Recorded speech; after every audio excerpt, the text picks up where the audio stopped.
from our girls tonight. Yeah, Abbie was actually a student of mine for a couple of years at no-gi, and she used to call herself the armbar queen. I noticed recently that she actually took the name armbar queen out of her Instagram handle and changed it simply to Abbie Jiu-Jitsu. I feel like there's maybe an evolution in her grappling game. She even said, you know, when we gave her the question there, she likes a controlled, heavy style, and went straight into a knee bar. Maybe here by the looks of it. Absolutely, she doesn't care about the arms. Any limb will do. But I really think, you know, since joining RGA a little while ago, she's had big advances in her game and just looking like a really solid competitor. She's got to be careful of a knee bar attempt on this back step here from Magdalena, and a nice half guard position, back step position, looking to try and use that knee as a frame and pull that foot out. But Abbie is aggressive on the submissions. You know, it used to be mainly with arm bars. Now she'll take submissions from anywhere, arms, legs, necks. Ironically, it was Magdalena who said her favorite technique is a good old arm bar. Oh, okay. Once again, going for a knee bar there, having to think about it. Abbie's looking to try and take the back, and she's got to be careful about getting those legs stuck. But you can see, I mean, the level of these girls already kind of showing, showing the level here. Brown belt, accomplished grapplers, both of them, very, very high level, top of their game at the moment, and really taking grappling very seriously. And you can really see that by the speed and fluidity that they're reacting to the other, you know, their opponent's movements as they're trying to take onto the leg. The leg's just slipping out, being put into safe positions. And this is, well, we've moved positions now, but that position there where we were in is a really common to see in the more experienced fighters, right? Oh yeah, absolutely. Where we're searching for the leg drag or foot locks, the back. Abbie utilising this knee shield half guard position. Looks like she's going for a loop choke there. I mean, it's very, very hard to do from this position, and especially at this level. But yeah, back in the day when I used to train gi, I loved the loop choke. Yeah, it's when the person on top is, you know, really sort of driving down, isn't it? Yeah, but you know, you kind of expect it, right? Especially when we get up. It's going to be pretty hard to catch Magdalena off guard here. Abbie switching to collar and sleeve. Into close guard here, and she might be thinking, I'm no longer the armbar queen, but I still know how to do an armbar right now. Yeah, I mean, close guard in the gi is significantly different, right? 100%. Yeah.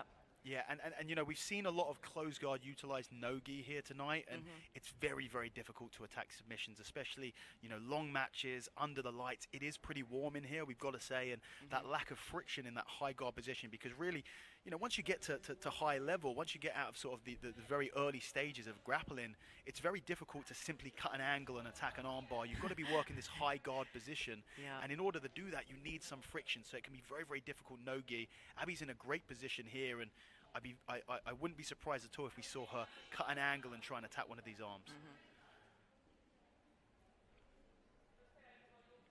I always fear sitting in this position here, but a lot of people have a lot of success with it.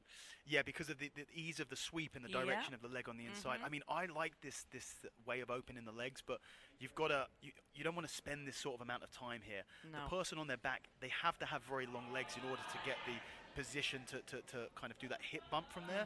So it depends on who you're grappling with. If I'm grappling with a 6'7" person, I'm not going to be trying to get, I don't think I'm going to be spending much time in that position. You've got to try and pry the hips open and pass straight away. And maybe that's a female thing. Well, it's obviously not, because lots of people are using it, but for me, fighting lots of people who are larger than me, I don't know. For me, it's, it makes complete sense.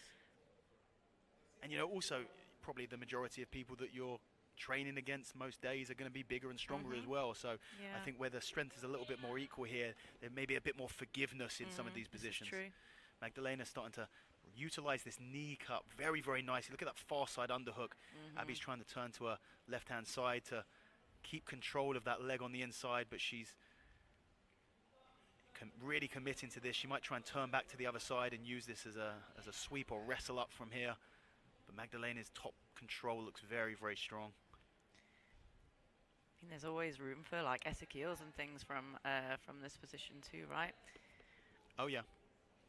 Which again is, you know, obviously you can still do it in the no-gi kind of, but it's much harder in the gi.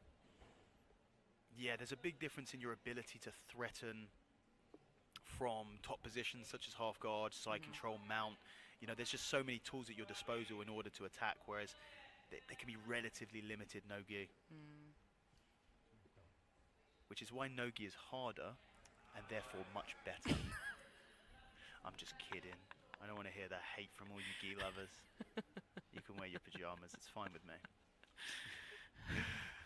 Back step here from Magdalena. Looks like she's maybe thinking about, I mean, she's really struggling to prize this right leg from outside of the half guard position of Abbie O'Toole, but so far after that initial, you know, nice work from the closed guard, Magdalena really starting to come into her own. We're just over halfway through this match so far, still very much a lot to play for.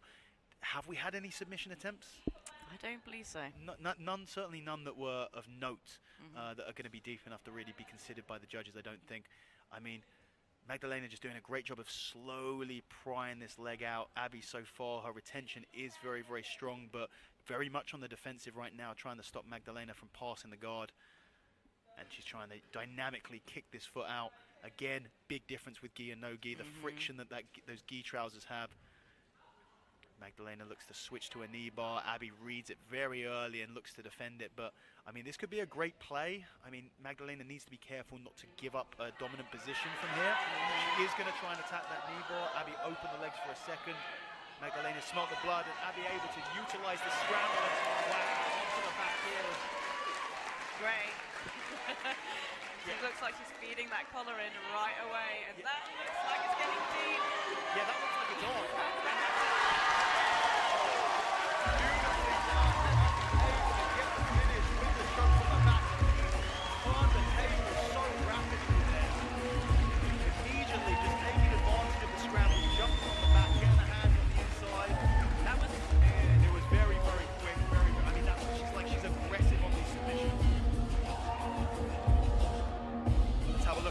Action. So this was a knee ball very, very early by Abbie.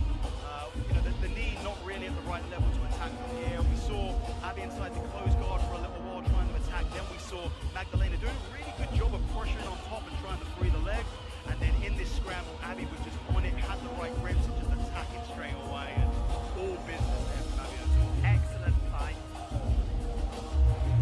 Great job from both of you.